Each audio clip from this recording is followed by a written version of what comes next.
오랫동안 무장독립투쟁사를 연구해온 반병률 교수님 함께했습니다. 교수님, 그 한국 무장투쟁사의 홍범도 장군 아주 큰 영향을 끼치신 분이죠. 예, 홍범도 장군은 한국의 항일 무장투쟁사를 논할 때 빼놓고 얘기할 수 없는 분입니다. 네. 그 정도 중요한 위치를 차지했던 분이죠. 그리고 육군사관학교 이상훈 교수님, 독립군의 전략 전술을 연구해 오셨습니다. 생도들에게도 홍범도 장군 얘기를 가끔 하십니까? 네, 우리 국군의 뿌리가 바로 독립군과 광복군입니다. 네. 그 육사에는 또 교정에 우리 국군이 사용했던 탄피를 가지고 흉상을 만들어서 그 정신을 기리고 있습니다. 네. 특히 오늘 방송에서 홍범도 장군에 대한 이 대단히 귀중한 자료를 공개하려고 합니다. 전설의 독립군 대장, 민족 영웅 홍범도 장군의 이 생전의 생생한 모습이 담긴 영상인데요. 오늘 시청자 여러분께 최초로 공개해드립니다. 근데 이게 100년 전이잖아요. 네. 사진이 아니라 영상이 진짜 있는 건가요? 네, 그렇습니다. 독점 발굴 영상 함께 보시겠습니다.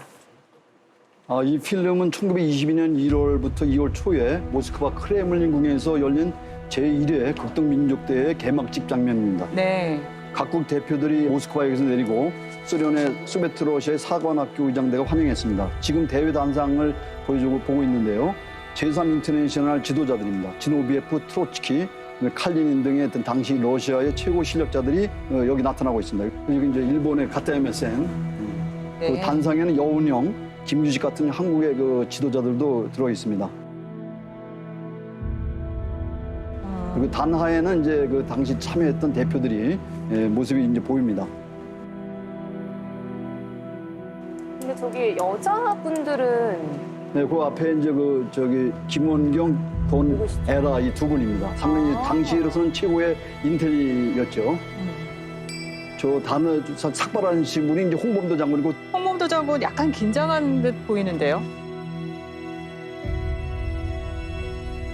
뒤에가 최진동 장군입니다. 체격도 꽤 좋았던 걸로 보이십니다. 네. 자리가 자리인 만큼 모두 다 긴장하고 계신 듯한데요. 네.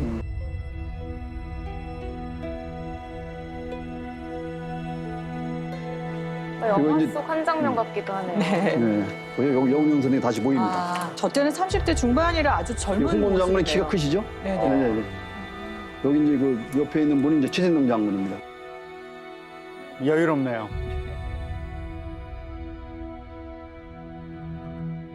약간 좀 긴장하신 것 같았는데 또 이렇게 보니까 웃으시고 막 서글서글하니 인상도 아주 좋아 보이시네요. 네. 홍범도 장군이 1868년생이신데 이렇게 영상이 있다는 게 굉장히 놀랍습니다. 이렇게 살아 돌아온 것 같은 느낌도 들고요. 옛날 분인데 체격도 굉장히 크시고 조금 마른 듯하지만 왠지 카리스마가 있다라는 이런 느낌을 받네요. 마치 제 옆에 사는 이웃집에 굉장히 든든한 어떠한 뭐 이렇게 이웃 사촌 아니면 큰아버지 같은 느낌이 참 많이 드는 것 네. 같아요. 또 한편으로는 굉장히 이제 순박하고 따뜻함이 느껴지는 분, 그래서 인간미가 되게 넘치시는 분으로 보이십니다. 제가 교과서에서 봤던 그 홍범도 장군의 모습이 아마 저 모습이었던 것 같아요. 뭔가 옷차림도 딱 비슷해 보이고 그렇죠. 연배도 되게 신기했어요. 네, 맞습니다. 이게 홍범도 장군이 이제 러시아 적군 그 옷하고 그다음에 모자, 그다음에 옆에 차고 계신 권총, 그리고 이제 그거를 이제 제대로 이제 차시고서 이제 사진을 찍으신 거죠.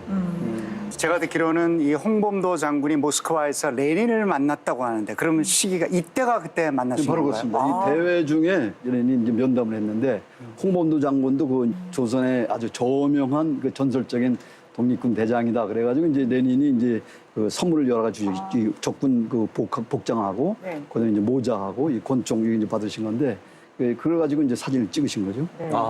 권총 선물을 줬다고요? 권총이니까 저는 갑자기 생기는데 홍범도 장군님도 엄청 기분 좋으셨겠습니다. 네, 그렇습니다. 거기에 그 권총에 레닌이 독립군 대장 홍범도에게라고 하는 그 서명을 했다고 합니다. 그래서 그 홍범도 장군은 그 권총을 아주 자랑스럽게 여기셨어요. 네. 홍범도 장군이 오늘 청산리 전투 100년에 맞춰서 정말 영화처럼 찾아온 것 같습니다. 우리가 홍범도 장군을 얘기할 때 가장 먼저 떠올리는 게 봉오동 전투잖아요. 최수용 씨는 봉오동 전투라고 하면 뭐가 생각나세요? 영화를 통해서 한 장면이 생각이 나는데요. 네. 그 대사가 이게 바로 봉오동 전투다라는 것을 말해주고 있는데요. 제가 한번 소개해드릴까요? 네. 어제 농사 짓던 인물이 오늘은 독립군이 될 수 있다 이 말이야. 아, 실감이 납니다. 네, 실감이 나네요. 아 근데 교수님 제가 봉오동 전투라는 이야기는 많이 들어봤는데 실제로 이 봉오동이 어디에 있는지는 모르겠거든요. 어디 있는 거예요? 네, 중국의 접경 지역인 이곳을 흔히 간도라고 합니다. 백두산을 기점으로 오른쪽 두만강 북쪽을 북간도, 그리고 압록강 북쪽을 서간도라고 합니다. 1920년 당시 만주에는 조선인들이 50만 명 정도 살고 있었습니다. 그중에 30만 명이 북간도 일대에 살고 있었습니다. 그러다 보니까 자연스럽게 북간도가 독립군 활동의 근거지가 되었습니다. 네. 봉오동도 그 마을 중에 하나인 거죠, 교수님? 네, 맞습니다. 두만강을 사이에 두고 종성군과 원성군과 인접해 있는 곳입니다. 그럼 두만강 바로 건너 뭐 요즘으로 치면 대규모 한인타운 정도라고 보면 되겠네요. 네, 그렇습니다. 네, 반 교수님, 임시정부는 1920년을 독립전쟁의 원년으로 선포를 하는데 왜 하필 이 시기인가요? 근데 그것은 파리강화회에서 한국의 독립 문제를 그 열강들이 거론을 하면은 이제 한국이 독립될 것이다. 이런 전망의 외교 활동을 한 거예요. 그리고 국제연맹이 이제 파리강화회에서 결성하기로 국제연맹을 결성하기로 했는데 그것이 원래는 10월 달에 19년 10월 달에 열리기로 했던 것이 연기가 됩니다. 네. 그러면서 결국은 이제는 외세, 그러니까 미국을 비롯한 구미 열강들의 힘을 빌려서 우리 독립을 확보한다는 건 힘들다. 그러니까 우리 자력으로, 우리 힘으로 이제는 그 무기를 들고 일본에 대항해서 싸워서 우리가 직접 독립을 쟁취해야 되지 않겠느냐. 그래서 1920년을 이제 독립전쟁을 시작하는 첫 들의 3차 이렇게 해서 이제 대외적으로 선포를 한 거죠. 네. 노선의 변화를 찾게 된 어떻게 보면 되게 중요한 시기였네요, 이때가. 네, 그렇습니다. 네. 근데 어떻게 홍범도 장군이 봉오동과 청산리 전투의 주역으로 이제 활동할 수가 있게 된지 궁금합니다. 예, 홍범도 장군이 이제 그런 여러 가지 경력상으로나 그 경험, 전투 경험으로 보면 뭐 타의 추종을 불허하는 그런 아주 독보적인 인물이죠. 그 연해주나 이게 북간도에 있는 그 동포들의 신임을 이제 한 몸에 받았던 분이었어요. 이분이 이제 그 가까이 지냈던 분이 이제 그 이동이라고 하는 분인데 이동이라는 분은 이제 실질적으로 우리 힘에 의한 그 무장투쟁을 통해서 독립을 쟁취했던 그런 그 노선을 갖고 있던 분인데 그래서 네. 홍범도 장군은 이제 북간도로 가서 이제 독립군 총사령관으로 이제 활동해라 이렇게 이제 이동희 선생 그 다음에 이제 그 상해로 와서 임시정부 1919년에 임시정부에 이제 국무총리로 취임을 하게 됩니다. 11월 3일 날. 네. 독립군 명칭에 다들 대안이라는 말을 쓰기 시작했고, 그렇죠? 비로소 독립군이 대한민국 임시정부의 지휘 체계 안에 들어갔다는 의미로 봐야겠네요. 특히 이 시기 3.1운동 이후에 그 생겨난 그 독립군 단체들의 이름에 다 들어가 있죠. 대한군무도덕부, 대한북노독군부, 대한군정서부. 그래서 대한이라는 명칭이 이제는 대한제국의 의병이 아니라 이제는 대한민국 임시정부라고 하는 그래서 그런 의미에서 보면은 이 대한이라는 용어를 독립군 단체들이 많이 쓰게 된 거는 상당히 의미가 큽니다. 네. 의병과 국군의 차이. 그렇죠. 제가 불렀던 노래처럼 나가 압록강 건너 백두산 건너가자 이렇게 노래를 부르는데 정말 그 희망적인 기운이 넘쳐나는 것 같아요. 네. 네, 사실 1919년 하반기부터 독립군의 활발한 움직임에 따라서 일본군들의 그 정보 수집도 강화됐고 국경 수비를 위해서 병력 증가가 있었습니다. 독립군들은 이 일본군들의 그 방어선을 뚫고 국내로 진입해서 파출소, 우체국, 그리고 국경 수비대 등을 공격하고 통신선을 차단하기도 합니다. 1920년 3월부터 6월까지 국내 진입 작전을 시행했던 그 횟수가 32회나 되고 있습니다. 그리고 곧바로 봉오동 전투가 벌어진 거죠. 네, 맞습니다. 이 교수님 좀 자세히 설명을 더 해주시죠. 네, 알겠습니다. 네, 1920년 6월 4일 새벽 5시였습니다. 박승길이 이끄는 신민단 대원 24명이 두만강을 건너 국내 진입을 시도합니다. 이 과정에서 일본군 수비대와 교전이 벌어졌고 결국 후퇴해서 중국 땅 삼둔자 마을에 들어가 휴식을 취하게 됩니다. 아니, 전투가 아직 끝난 게 아닌데 그렇게 전투하는 중에 쉴 수가 있는 건가요? 두만강 건너편이 이제 중국 땅이죠. 네. 그러니까 이제 일본군이 넘어가게 되면 이제 침략이 되는 거기 때문에 그래서 쉴 수는 있었던 거죠. 독립군의 동향을 보고받은 일본군은 오전 10시경 니미중이가 지휘하는 남양 수비대 29명을 출동시킵니다. 이들은 두만강을 불법으로 건너 삼둔자 마을로 진입하게 됩니다. 그런데 이때 신민단 대원들이 일본군의 움직임을 눈치채고 사격을 실시하면서 교전이 치열하게 벌어지게 됩니다. 그런데 6월 4일에 삼둔자 전투가 벌어지자 다시 6월 5일에 야스카와 소자가 지휘하는 추격대를 추가로 편성하게 되었던 것입니다. 그러다가 6월 6일 밤 9시 30분경 또 다른 신민단 부대가 남양 수비대를 공격하게 됩니다. 그래서 전투가 벌어지고 일본군 약을 아주 바짝바짝 올리고 있네요. 네, 맞습니다.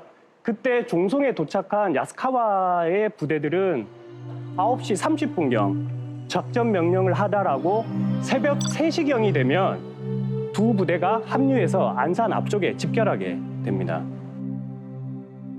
일사천리로 움직이는데 첫 교전 후에 군대를 편성하고 불법으로 강을 건넌 게 불과 이틀이란 말이죠.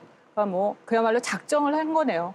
네, 맞습니다. 합류한 일본군은 안산 일대 마을들을 수색하기 시작합니다. 그러다가 독립군으로 추정되는 병력들이 있는 것을 확인하고 또다시 교전이 벌어집니다. 이것이 바로 안산 전투라고 합니다. 한편 이 시기에 일본군들이 봉오동을 향하고 있다는 보고를 봉오동 쪽에 있던 최진동 장군과 홍범도 장군이 전해 듣게 됩니다. 그래서 최진동 장군과 홍범도 장군은 봉오동 일대에 거주하던 주민들을 먼저 피신시킵니다. 피신시키고 난 다음에 화면에 보시는 것처럼 상촌 서북 쪽에 홍범도 부대, 동북 쪽에 최진동 부대가 배치되었습니다. 그리고 상촌 남쪽에는 신민단이 배치되어서 전체적으로 봉오동 일대를 포위하는 모습을 띠게 됩니다. 그리고 이 이화일 부대가 활동을 개시합니다. 이화일 부대는 일본이 북상하는 길목에 매복하고 있다가 일본군을 공격한 후 봉오동 방향으로 다시 후퇴하게 됩니다. 그렇다면 유인 부대의 역할이 정말 중요했을 것 같아요. 왜냐하면 우리나라가 이렇게 정해놓은 그 매복 지점까지 일본군이 들어오지 않게 되면 저희의 작전이 또 실패로 돌아갈 것 같아요. 네. 그러니까요. 네, 그렇습니다.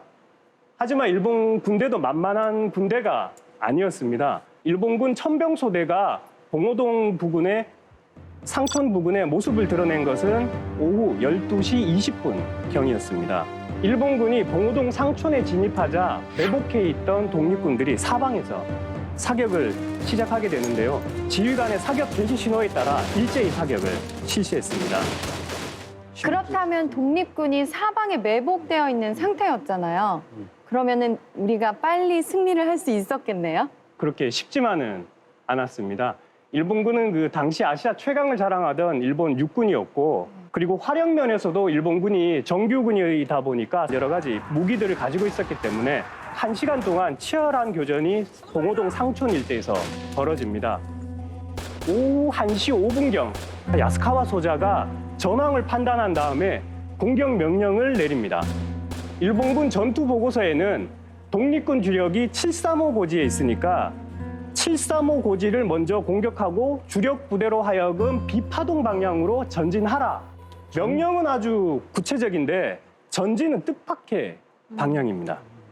그 전진하라라는 것은 공격하라는 명령인데 지도상에 보면 이제 735 고지랑 비파동 쪽은 저희 독립군이 없는 쪽인데 왜 공격하라, 전진하라고 하는 거였죠?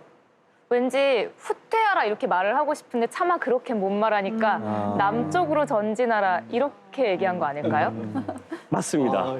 전진이 아니라 후퇴입니다. 일본군은 더 이상 버티기 어렵다는 상황 판단 하에 퇴각하고 있는 상황입니다. 본대가 735 고지 방향으로 빠지고 좌우로 엄호 부대를 배치해서 탈출하는 상황을 묘사하고 있습니다. 이로써 전투는 점차 소강 상태로 접어들게 되고 일본군은 서둘러 비파동 방향으로 퇴각하게 됩니다. 교수님 얘기를 듣는 동안 제 심장이 너무 쫄깃쫄깃하면서 또 아슬아슬했던 것 같아요. 일본군에게 한국의 진정한 매운맛을 쏜 것 같았어요. 그리고 박 교수님, 봉오동 전투 뒤에 일본이 우리 독립군 보는 시각도 굉장히 달라졌을 것 같아요. 그러니까 이 봉오동 전투가 있기 전에는 이제 그냥 두만강을 건널 때까지만 하더라도 쉽게 생각했던 것 같아요, 일본군에서. 그러니까 청일전쟁, 러일전쟁, 그다음에 1차 세계대전, 그다음에 시베리아 내전의 어떤 그런 그 불패의 전통을 갖고 있는 일본군 정규군을 상대로 해서 이겼기 때문에 이제 참 쾌지를 부른 거죠. 야, 우리가 이겼구나. 일본을 처음으로 독립전쟁의 첫 해에 우리가 첫 승리를 거뒀구나. 이 독립전쟁이 과연 이제 시작되는구나. 이런 이제 자신감을 갖게 되고 이제 이렇게 싸우다 보면 우리가 독립을 쟁취할 수도 있겠구나 하는 이제 희망을 이제 우리 동포들이 강하게 갖기 시작을 한 거죠. 네. 봉오동 전투는 큰 역사적 의미를 품고 있지만 그동안 간과된 측면이 있었습니다. 그나마 광복회와 홍범도 장군 기념사업회를 중심으로 매년 6월 7일 봉오동 승전 기념 행사를 하고 있습니다. 평민 출신 의병장이자 의병장 출신 독립군 총사령관인 홍범도 장군은 한국 독립운동의 역사성을 그대로 보여줍니다. 와, 이 기관총 머신건까지 준비해 주시고 진짜 이 대단하십니다. 이 총 어떻게 구했는지. 그리고 이거 영화에서 많이 나오던 그 총이죠. 야, 이거 진짜 구하기 힘든 거거든요. 아, 그래요? 이거 저 구하고 싶어도 못 구하는 건데. 야, 이거 대단하십니다. 그럼 이 총이 못이 나간 총이 네. 영화 암살에서 전지현 씨가 쓰던 총인가요? 네, 맞습니다. 네. 1차 세계대전 때 러시아군이 사용을 했고 또 이제 러시아군은 또 우리가 독립군이 그 총을 구입을 많이 했잖아요. 그래서 이제 독립군들도 사용한 총이라고 볼 수가 있습니다. 또 다른 소총이 하나 있는데 이 총은 이름이 어떻게 되는 건가요? 네. 이 총 혹시 우리 독립군이 사용하던 그 총인가요? 아라사카 이제 38식 소총이라는 겁니다. 그 일본의 하여튼 당시로서는 최신 그 무기인데 러일 전쟁 때 쓰던 그 최신식 무기인데 특히 이제 홍범도 장군은 그 1907년 그 후치령 전투 때 그 일본군으로부터 빼앗은 그 총입니다. 그 두 자루가 상당히 오랫동안 간직하고 다니셨죠. 적군의 총을 뺏어서 적군을 향해 쏜다? 그러니까요. 이것전에 명장다운데 어디 저도 한번 총으로 어디 포즈를 한번 어떻습니까? 괜찮습니까? 자세가 역시 대배우십니다. 드라마 전우를 했던 생각이 나요. 이거 어떻게 왔을까 이거? 기관총요. 네. 이 사실 이런 기관총은 영화나 모든 드라마에서 극적인 장면, 마지막 장면에 항상 출연합니다. 이 사실 이동거리도 이런 것도 이렇게 이동을 하죠. 원래 이렇게 여기다 딱 채워놓고 쏘죠. 마지막 장면에 전우들이 다 옆에서 죽고 할 때 막.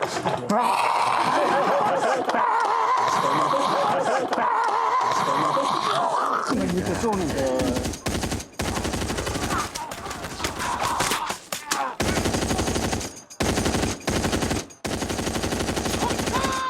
맞아요. 그런 장면도 생각이 나고 하는데 이 기관총을 구입할 수가 없어서 홍콩에서 대여를 하고 있대요. 대단하다. 근데 이 귀한 유물을 또 우리 제작진들이 지금 이 스튜디오에 함께 이렇게 대단하십니다. 근데 이 기관총이 우리나라 독립군도 사용했던 기관총인가요? 네, 맞습니다.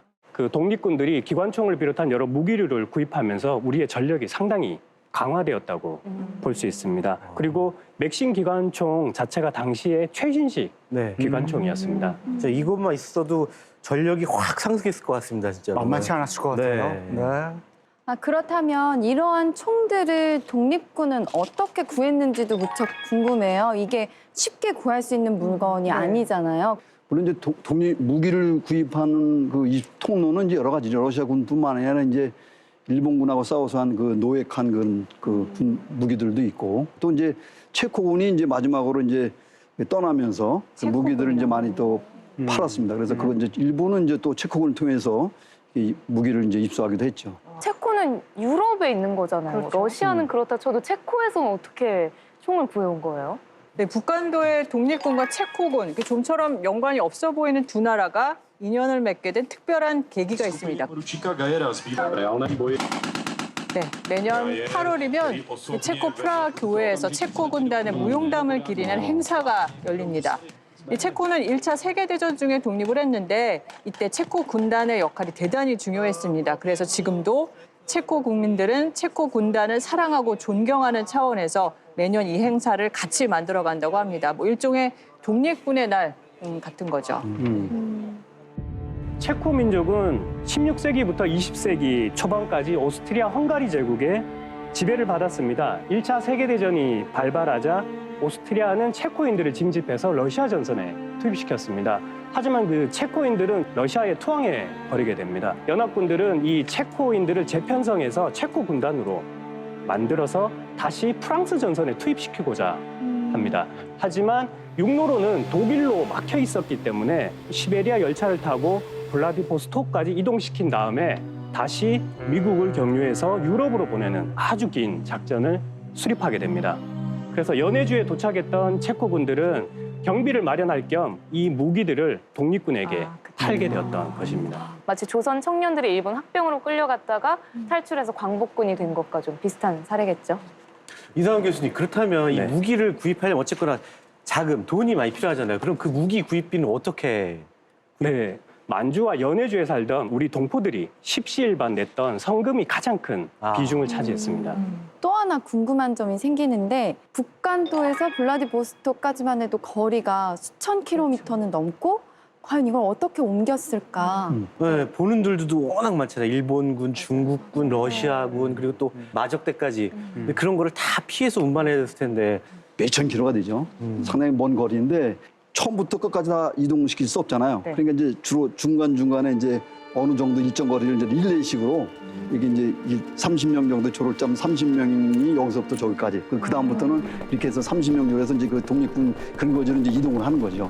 전투에서뿐만 아니라 이제 무기 운반에서도 이제 독립포들의 도움이 이제 아주 지대한 공을 한 거죠. 네. 홍범도 장군의 개인사가 여기서 궁금해집니다. 보통 위인들은 뭐 유명한 탄생설화, 일화 이런 것들이 있잖아요. 저 홍범도 장군을 공부하면서 깜짝 놀란 것이 네.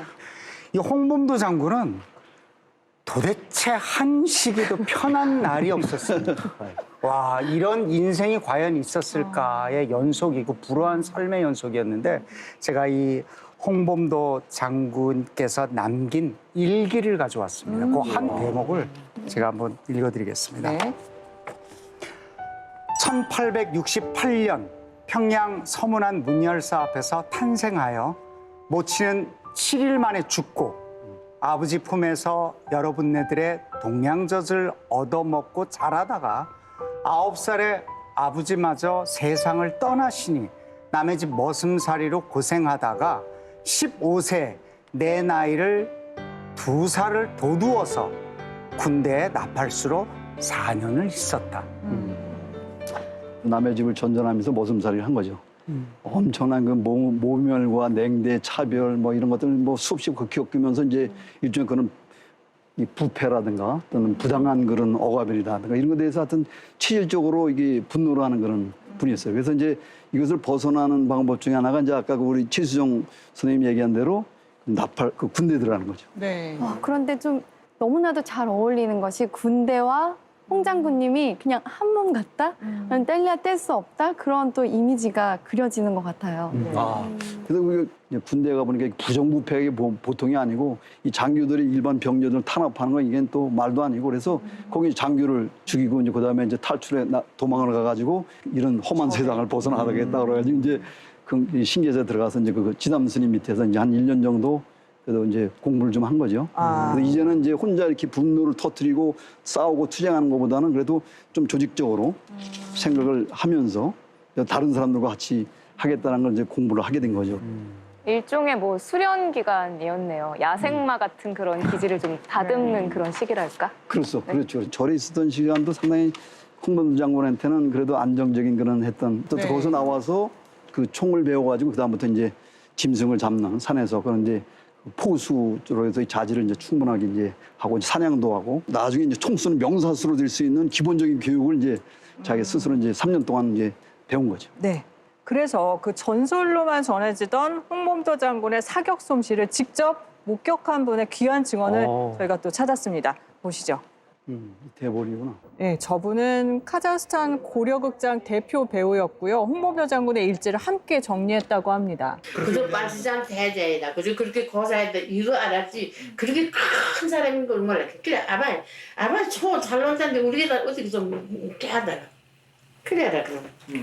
그 초 딱지 제비 쳐가지고 오전짜리지 우리 그저 오전짜리 요만한 게 한 대미터 되지 쳐나. 너희 오전짜리 올려 뿌려라. 내가 지금 초 놓는다. 걔나가서 올려 뿌리니까 싹 하고 요만한 것도 맞췄던 것단 말이야. 직접 보셨어요? 네, 그럼. 와. 저도 저건 못할 것 같은데. 야, 대단하시네요. 움직이는 동전. 움직이는 능력, 떨어지는 능력. 야. 아니 근데 어떻게 포수를 하셨던 분이 독립군 장군까지 하셨는지 무척 궁금해요. 대부분 이렇게 장군이라고 하면 네. 공부도 많이 하고 그렇죠. 예. 그러셨던 분들이 하시는 거 아닌가 이런 의문점도 들고요. 네, 그걸 이해하시려면 그 당시 대한제국의 상황을 살펴볼 필요가 있습니다. 네. 1905년 일제는 을사조약을 체결해서 우리나라의 외교권을 박탈합니다. 그리고 1907년이 되면 정미 7조약을 체결해서 군사권을 무력화시킵니다. 정미 7조약의 핵심이 군대 해산이었습니다. 이때 당시 대한제국의 시위대 제1대대장이었던 박승환 참령은 울분을 참지 못해 자결하고 맙니다. 그 자결한 모습을 본 장병들이 무기고를 부수고 무장을 한 다음에 일본군과 맞서 싸웁니다. 해상 군인들이 의병에 가담하면서 정미의병이 아주 조직화되고 활발해지는 계기가 되기도 합니다.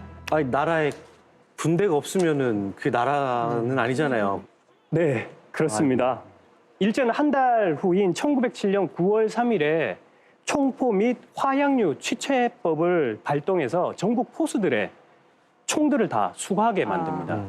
아니 포수들한테 총은 생계수단이잖아요. 뭘 먹고 살라는 거예요, 이걸 반납하면? 그 평소에 포수들은 총을 쏘면서 사냥하면서 생활하지만 전시가 되면 포수 부대를 형성하게 됩니다. 그러니까 평상시에는 포수지만 이 언제든지 군인이 될 수 있으니까 일본이 미리 그 싹을 자르기 위해서 네. 포수들의 총기를 다 뺏은 거군요. 네, 그렇습니다. 근데 포수들 입장에서 이게 생존권을 위협하는 거란 말이죠. 가만히 있지 않았을 것 같은데요, 교수님.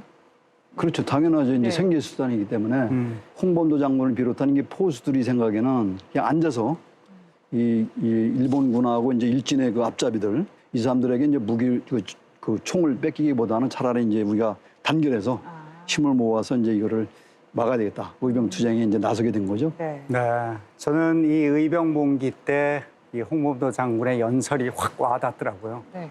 그 동료 포수들에게 이렇게 얘기합니다. 서서 해도 될까요? 네. 그럼요. 총 들고 하셔야 되는 거 아니에요? 여러분! 이제부터 우리 포수들은 범잡이 대신 개잡이를 합시다! 이렇게 연설을 외치죠. 아니, 범잡이 대신 개잡이면은 개. 도대체 뭘 잡겠다라는 말씀. 일본군과 네. 친일파를 개라고 표현한 개. 것입니다. 네. 당분간 호랑이 잡는 포수는 그만두고 대신 일본군과 친일파를 처단하자는 얘기입니다. 그러니까 이미 뭐 봉오동 전투나 청산리 전투 독립군 활동 이전에 의병들 이끌고 크고 작은 전투를 치러 왔던 거네요. 네, 그렇습니다. 첫 전투가 후치령 전투였습니다. 네. 후치령은 함경도 북천과 풍산 사이에 있는 고개입니다. 여기서부터 홍범도 장군의 위대한 전쟁이 시작된 셈입니다.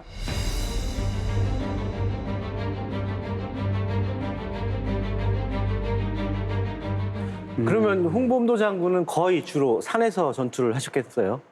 예, 맞습니다. 그 함경도 지역이 이제 산악지대죠. 네. 북청, 삼수, 갑산 이런 지역을 이제 그 지리에 대해서는 뭐 홍범도 장군만큼 잘하는 사람이 없죠. 포수들도 그렇고 의병들이. 그래서 그러셨겠습니다. 아주 그 산악을 이제 지형을 이용한 어떤 그 전투를 많이 이제 구상하고 이러면 삼수성 전투 같은 경우에 1907년 12월 28일 날인데 삼수성을 점령을 합니다. 네. 일본군이 그거를 그 이제 공격을 이제 8일 일주일 넘게 이제 공격하게 되는데 이제 그걸 알고 빠져나와 가지고 이제 다른 그 갑산을 이제 점령하는 이런 식으로 해서 신철구몰하게 이제 일본군들을 이제 농락하는 그런 전투를 많이 했습니다. 완전 그 성동격서, 동쪽을 치는 척하면서 서쪽을 친다. 홍길동 같네요, 진짜. 네, 그렇습니다. 그래서 이제 그 물론 그 당시 일본군들도 그렇고 이제 그 중국 사람들도 이렇게 불렀습니다. 홍 장군을 그 나르는 홍범도, 비장군 이렇게 네. 나르는 장군 이렇게 이제 불렀습니다. 아, 나르는 홍범도라는 게 그때 그래서 나오는 그때의 이름이었나 봅니다. 그렇습니다. 아.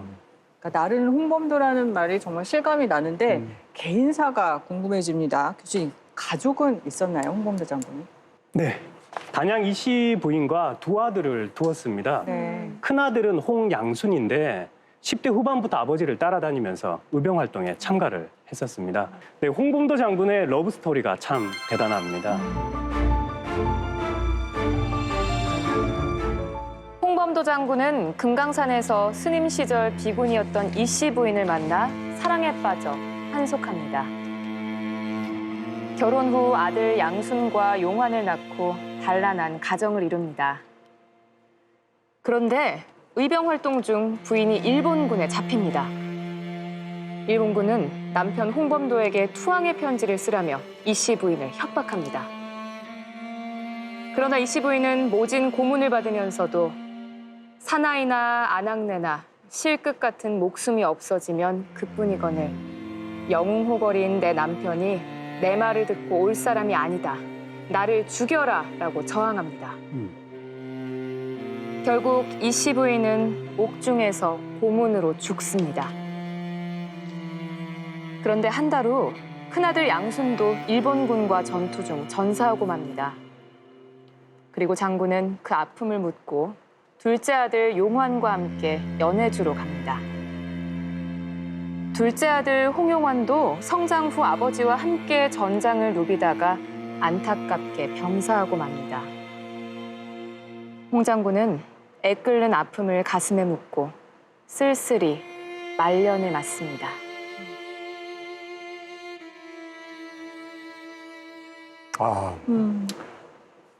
갑자기 이제 저게 실제 나였다면이라고 생각하니까 가슴이 정말 찢어지는 것 같네요. 근데 사실 이 홍범도 장군이 이 옥중에서 심한 고문으로 아내를 잃었고 또 한 달 후 적탄으로 또 큰 아들을 떠나보내고 그 한 달 사이에 소중한 분신 두 사람을 잃었는데 그 심정이 아마 제가 오는 이 느낌과는 정말 하늘과 땅일 겁니다. 그런데 딱 한마디를 합니다. 1908년 5월 18일 12시에 내 아들 양순이 죽었다. 끝. 한 줄로. 한 줄. 저 같으면은 진짜로 저는 저 혼자 제 몸도 못 가두는데 정말 심리적으로 힘들었을 때 대단하신 분인 것 같습니다. 네. 그런데 그런 상황에서도 의병 활동을 이어간 거죠. 네, 그렇죠. 네. 1908년이 되면은 의병운동이 아주 치열하게 고조됩니다. 그런데 이제 더 중요한 문제는 의병 전투를 오래 하다 보니까 이 총은 있는데 이제 탄약이 없는 거예요. 탄약이 다 소진돼 가지고 결국은 홍 장군이 결단을 내리는 것이 이제 이제 해외로 나가야 되겠다. 국내에서의 이제 의병 투쟁, 무장 투쟁이라는 것은 힘들겠구나 하고 이제 11월에 이제 망명하는 거죠. 내 아들 양순이 죽었다라고 글을 쓰셨을 때 장군님의 마음이 어땠을까? 그리고 자신을 지키려다가 죽은 아내를 또 생각하면 마음이 얼마나 쓰라리실까요? 이런 이 씨 부인의 마음을 담아서 제가 홍범도 장군의 마음을 위로하는 노래 한 곡 들려드리도록 하겠습니다. 네.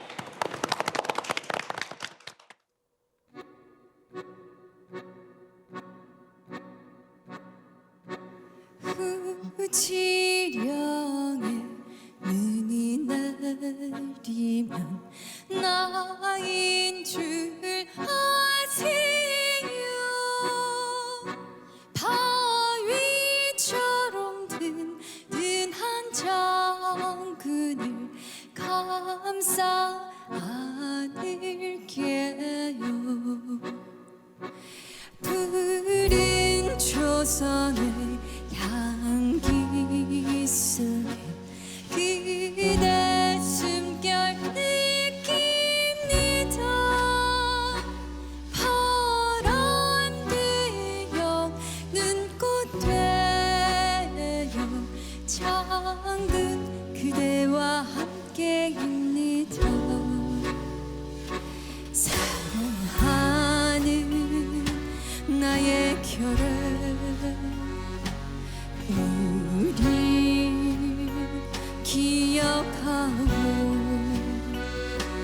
뜨거운 마음 벅차 가슴으로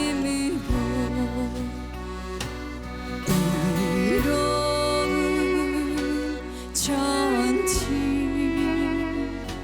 조국을 진동하리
2020년 6월 봉오동 전투 승리 이후에 불과 넉 달 만에 청산 위에서 전투가 벌어집니다.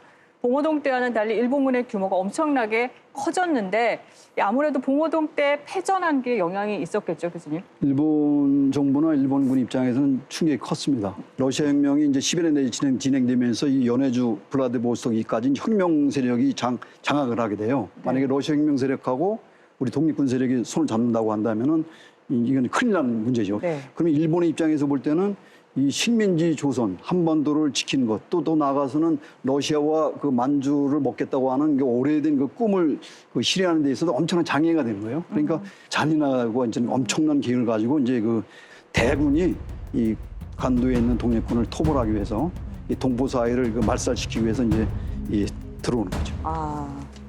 그러면서 공병, 호병, 기병뿐만 아니라 비행기까지 동원하는 대규모 작전을 감행합니다.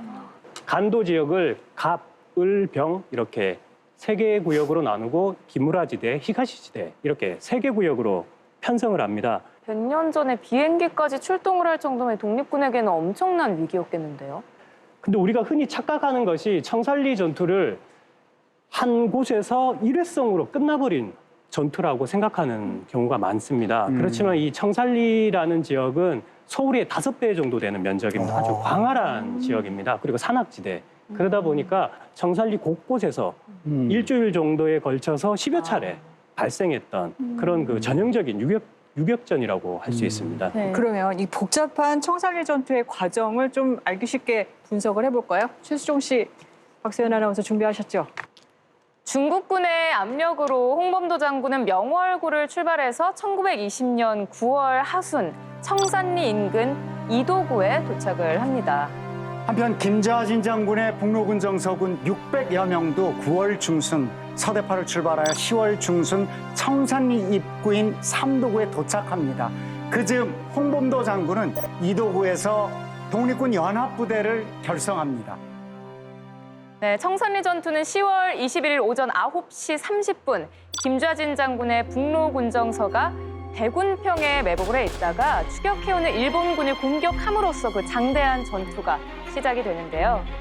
이 북로군정서는 대군평에서 기습전을 승리로 이끈 후에 놀랍게도 쉬지도 않고 이 험준한 산악 지형을 따라서 무려 70km를 14시간 동안이나 강행군에서 다음 날 새벽 3시경에 갑산촌에 도착을 하게 되죠. 한편 그 시각 이 홍범도 장군의 연합부대는 10월 21일 저녁부터 22일 새벽까지 완루구에서 남북으로 공격해오는 일본군을 맞아가지고 치열한 야간 전투를 벌입니다. 그러다 산악을 따라 남쪽 천수평으로 교묘히 퇴각해버립니다.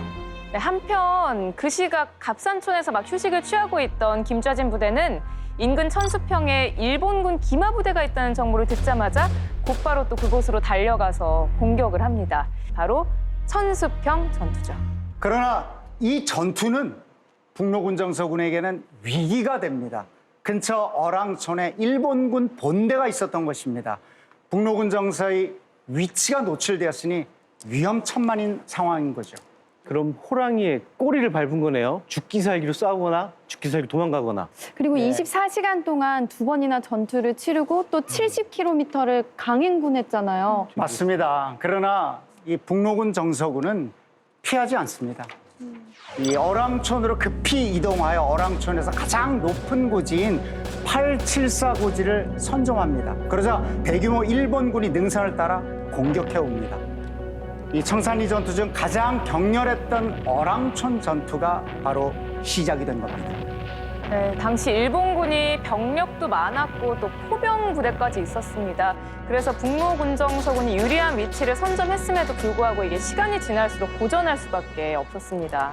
엎친 데 덮친 격으로 이 일본군 지원 부대가 어랑촌에 합류해서 김자진 부대를 공격합니다. 일본군은 2개 대대, 포병 1개 중대, 총 1,300여 명이 집결하여 주변 고지를 점령하면서 북로군 정서를 압박해 옵니다. 특히 874 고지 측면을 파고들면서 배후를 노리는 일본군의 공세에 김자진 부대는 큰 위기에 빠집니다.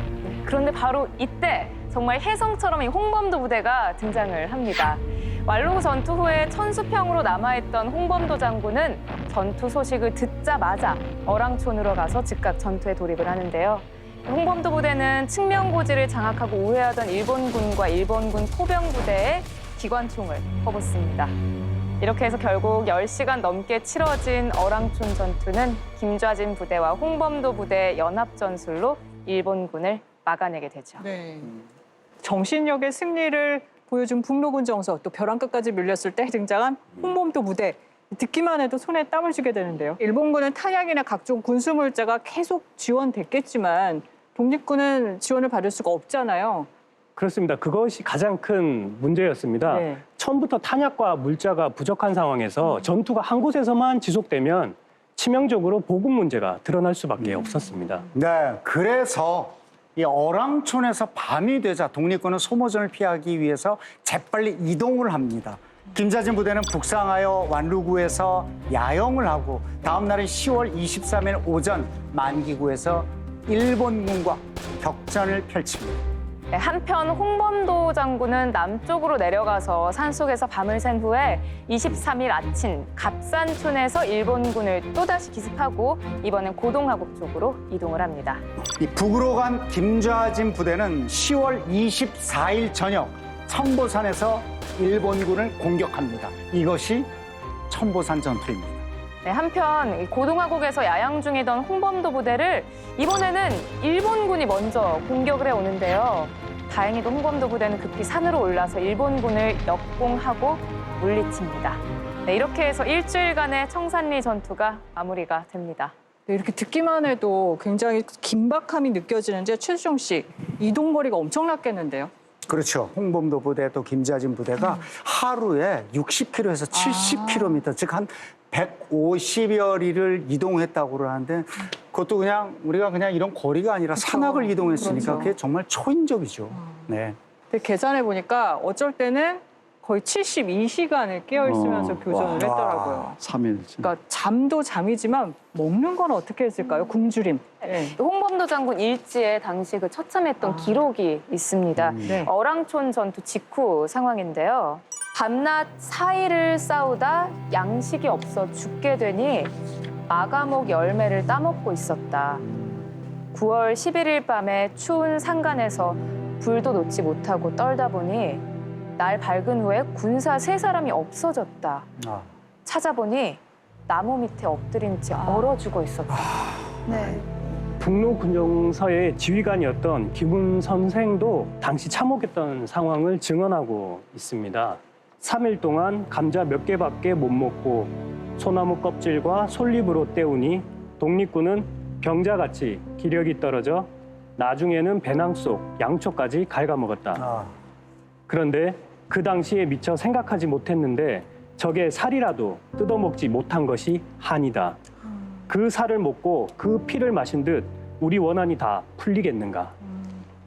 이런 귀중한 얘기를 또 직접 해주신 분이 있습니다. 당시 청산리 전투에 참전했던 노병의 귀한 육성 잠시 들어보시겠습니다. 부인들이 그 밥을 보자기에다 싸가지고 한 주치마다 싸가지고 와서 그러면 자꾸 던져요. 그걸 먹으면서 일반 총 쏘면서 그러면 산에 고지를 올라가죠. 그 위에 인상 깊은 거는 그 탄환 속에도 여자들이 밥을 갖다 주는 그것만 하면 잊을 수 없는 게고 지방 여기서 그걸 누가 하나 생각하는 사람이 없어요. 임진왜란 때 그 행주산성 전투에서 분위자들이 그 치마에다가 돌을 담아 날랐다는 그 무용단처럼 참 절절한 것 같습니다. 네. 그런데 만약에 이런 사실을 일본군들이 알게 되면 우리나라 동포들을 가만히 두지는 않았을 것 같아요. 네, 영화 암살에서 여주인공이 어린 시절을 회상하는 장면을 혹시 기억하시는지 모르겠습니다. 다른 사람들은 칼에 찔려 죽고 몽둥이에 맞아 죽고 목이 졸려 죽고 불에 타서 죽고 생매장당해 죽고 솥에 삶기도 하고 그렇게 3,469명을 죽였습니다. 27일 동안. 그 장면이 바로 청산리 전투를 전후해서 발생한 참극입니다. 경신참변 혹은 간도참변이라고 얘기하고 있습니다. 결론적으로 청산리 전투를 비롯해서 이런 무장 독립투쟁은 독립군뿐만 아니라 간도 지역 30만 동포 모두가 참전한 전쟁이었네요. 네, 오늘날 우리가 조선족이라고 부르는 중국 동포들이 바로 독립군과 독립군을 지원했던 이들의 후손이 되겠습니다. 네. 중국 동포 그리고 또 고려인들 정말 모두 너무 감사하고 고맙네요. 네. 네, 저 당시 장군의 나이가 우리 나이로 53세였어요. 그러니까 50대에 이렇게 치열한 전투를 쭉 치르셨는데 그럼 앞서 봤던 홍범도 장군의 영상 다시 한번 보고 가겠습니다.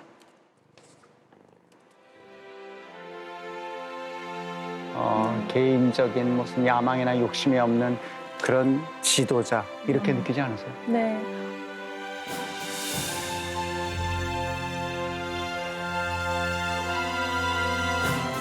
진짜 뭐 많이 배우고 지식이 많아서 지도자가 아니라 정말 사람들을 어우르고 앞서 나가서 먼저 행동으로 보여주시는 그런 고매한 인품의 소유자라는 게 영상으로도 느껴지는 것 같아요. 네. 네, 교수님, 이 영상이 1922년 1월입니다. 모스크바에서 열린 제1회 극동 민족대회 장면이라고 저희가 설명을 드렸는데 홍범도 장군을 비롯해서 이제 명망 있는 독립투사들 모습이 많이 보여요. 왜 이렇게 이때 많이 참여를 한 거죠?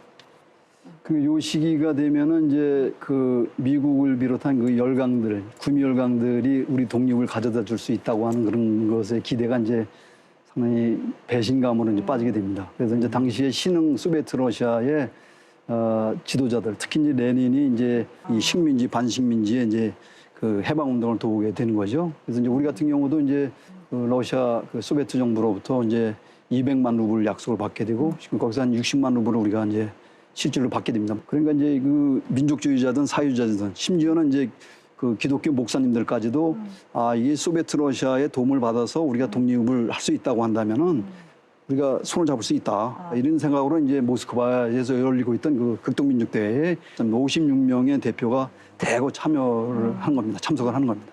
네. 그 후에 50대 중반에 접어든 장군은 이제 전선에서는 물러났고요. 연해주에서 동포들과 어울려 살면서 인생 후반기를 평온하게 보냅니다. 하지만 그것도 잠시 이 홍범도 장군의 일생에 또다시 대반전이 일어납니다. 1937년 소련의 지도자 스탈린은 연해주 18만 고려인을 중앙아시아로 한 달 만에 강제 이주시켜버립니다. 조선과 접경지인 연해주가 일본의 영향을 받을 것을 우려한 스탈린의 야만적인 정책, 고려인 강제 이주 정책이었죠. 홍범도 장군도 예외 없이 카자흐스탄 크즈로르다로 떠나야만 했습니다. 아니 1937년이면 홍범도 장군의 나이가 70이시잖아요. 근데 이 머나먼 길을 그 나이에 가서 또 가족들도 없이 혼자서 어떻게 또 지내셨는지 궁금하기도 해요. 네. 결국 당시 이제 고려인들이 살았던 것처럼 이제 평범하게 살으시는 건데 홍범도 장군은 이제 수직원으로 이제 고려국장에 이제 여러 가지 그 분장한 거라든가 이렇게 소품이라든가 이런 걸 이제 낮에 지켜가면서 이제 또 고려인들하고도 대화도 나눠가면서 이제 그렇게 이제 소개를 하셨던 거죠. 그래서 그랬나요? 그 고려인들의 정신적 지주였기 때문에 이 살아생전인데도 불구하고 홍범도 장군의 일생을 연극으로 올렸다면서요. 그렇습니다. 그래서 이제 태장춘이라고 하는 그 저명한 당시 이제 실력 있는 이 고려인 작가가 이제 그 홍범도 장군의 얘기를 의병들이라고 하는 그 연극을 만들어 가지고 공연을 하는 겁니다.